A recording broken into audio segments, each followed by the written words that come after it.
सन 1947 में बरसग़ीर की तक़सीम के नतीजे में पाकिस्तान ने बरतानवी इस्तेमार से तो आज़ादी हासिल कर ली, लेकिन बाद-अज़ां पाकिस्तान अमरीका के ज़ेर असर आ गया।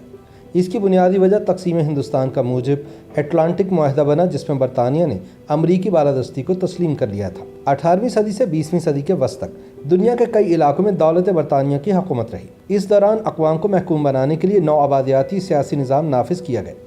इस अहद ने बरतानिया समेत मगरबी यूरोप को इक़्तिसादी क़ुव्वत बनाया और इक़्तिसादी खुशहाली के बाद साइंसी दरियाफ्त और इजादात का नया दौर शुरू हुआ।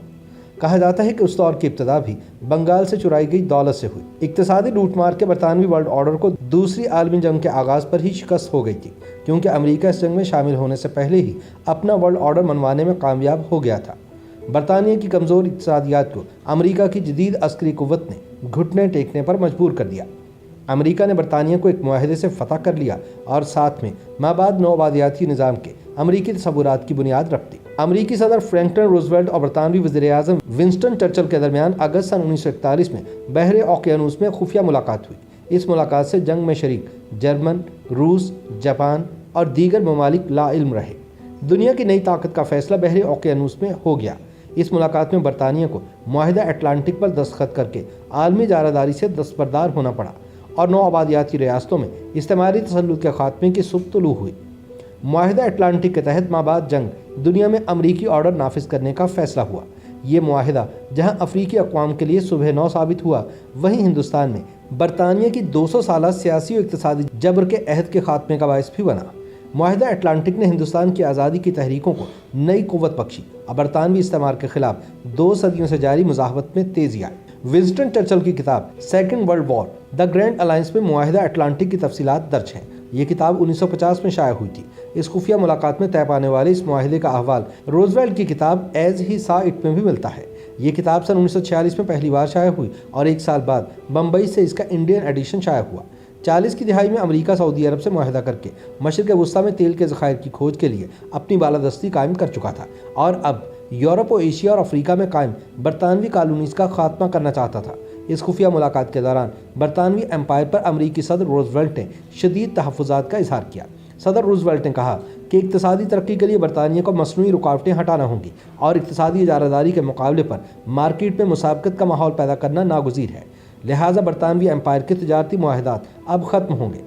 इन्हीं मुआहदात की वजह से हिंदुस्तान और अफ्रीकी अवाम समेत मशरिक़ की नौआबादियात के बाशिंदे पसमानदगी का शिकार हैं। आलमी जंग के खात्मे के बाद अमन तभी मुमकिन है जब आज़ादाना तिजारत होगी। चर्चिल ने अमरीकी सदर को जवाब दिया कि बरतानिया एक लम्हे के लिए भी अपना एम्पायर खो देने को तैयार नहीं है। बरतानवी वज़रा की तय करदा तिजारती शराइत ही राज रहेंगी। इसी तिजारत ने बरतानिया को अजीम तर बनाया है। चर्चिल को कायल करने के लिए रूज़वेल्ट ने वाज़ेह किया कि बरतानिया के कुछ वज़रा नौआबादियाती ममालिक से खाम माल की शक्ल में दौलत समेटने की पॉलिसी की हिमायत करते हैं।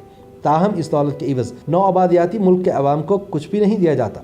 अब हमें 20वीं सदी की ज़रूरियात के तहत नया मनसूबा राज करना होगा, जिसके तहत इन ममालिक में सनती तरक्की हो, ताकि खाम माल की सूरत में इन ममालिक से हासिल किए गए वसाइल के इवज़ मज़कूरा सहूलियात की सूरत में इन ममालिक को दौलत वापस की जाए।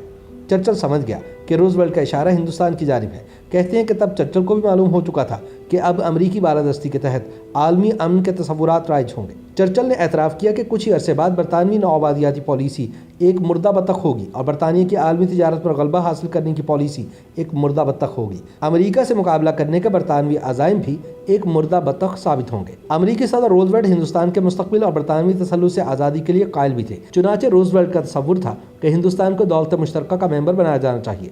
मेंबर बनने के 5 या 10 साल के बाद हिंदुस्तान बरतानवी सल्तनत का हिस्सा रहने या मुकम्मल आज़ादी का फैसला करने के काबिल हो जाएगा। इस गुफ्तो शुनीद का इख्तिताम एक मुआहदे की दस्तावेज़ की तैयारी पर हुआ और फिर दोनों सरबराहान ममलिकत ने इस दस्तावेज़ पर दस्तखत किए। चर्चिल ने मुआहदा अटलांटिक का इब्तदाई मसवदा अमरीकी सदर को भिजवाया, जिसका उन्वान joint Anglo American declaration of principles था। इस मुआहदे के रूह से दोनों ममालिक यूराफियाई या किसी दूसरे तरीके से अपनी ताकत बढ़ाने की जुस्तजू नहीं करेंगे। दोनों ममालिक लोगों को अपनी मर्जी के मुताबिक तर्ज हुकूमत चुनने के हक़ का एहतराम करते हैं और लोगों के इन खुद मुख्ताराना हुकूक और लोगों की अपनी हुकूमत की बहाली के ख्वाहिशमंद हैं, जिन्हें जबरी तौर पर सलब किया गया।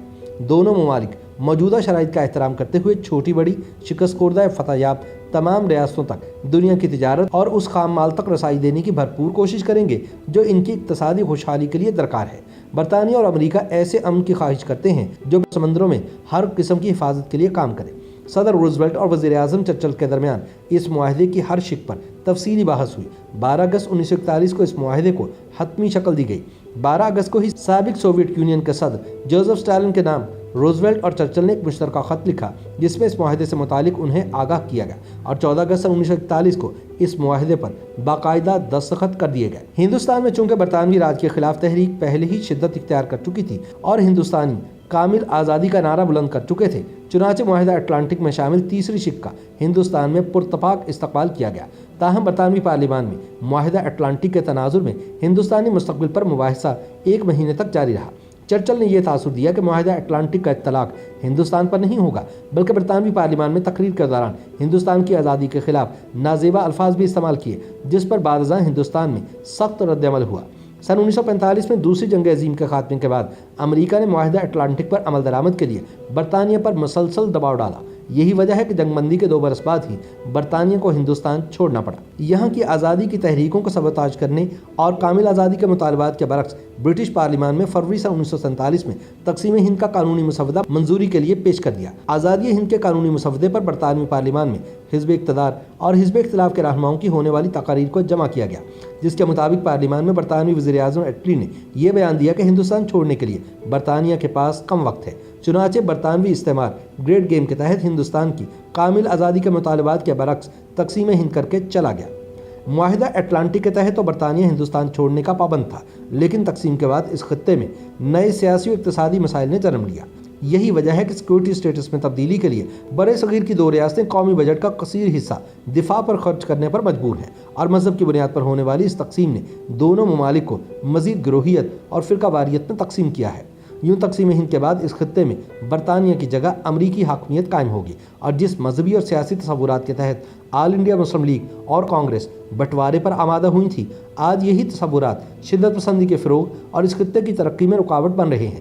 ناقدین کہتے ہیں کہ آج ان دونوں ممالک کو اپنے سیاسی تصورات کا از سر نو جائزہ لینا ہوگا اور عالمی استعماریت کے حربوں کا شکار ہونے سے اپنی قوم کو بچانا ہوگا۔ YouTube پر گوگلی نیوز دیکھنے کے لیے youtube.com کی سرچ بار میں googly news T V type کریں۔ گوگلی نیوز کے پیج پر سرخ رنگ کے سبسکرپشن والے بٹن پر کلک کرنا نہ بھولیے۔ YouTube پیج پر اپلوڈ ہونے والی ویڈیوز سے باخبر رہنے کے لیے بیل آئیکن پر کلک کیجیے۔ آپ کو ہر نئی ویڈیو کے بارے میں نوٹیفیکیشن موصول ہو جائے گا۔ YouTube پر گوگلی نیوز دیکھنے کے لیے youtube.com کی سرچ بار میں googly news T V type کریں۔ گوگلی نیوز کے پیج پر سرخ رنگ کے سبسکرپشن والے بٹن پر کلک کرنا نہ بھولیے۔ YouTube پیج پر اپلوڈ ہونے والی ویڈیوز سے باخبر رہنے کے لیے بیل آئیکن پر کلک کیجیے۔ آپ کو ہر نئی ویڈیو کے بارے میں نوٹیفیکیشن موصول ہو جائے گا۔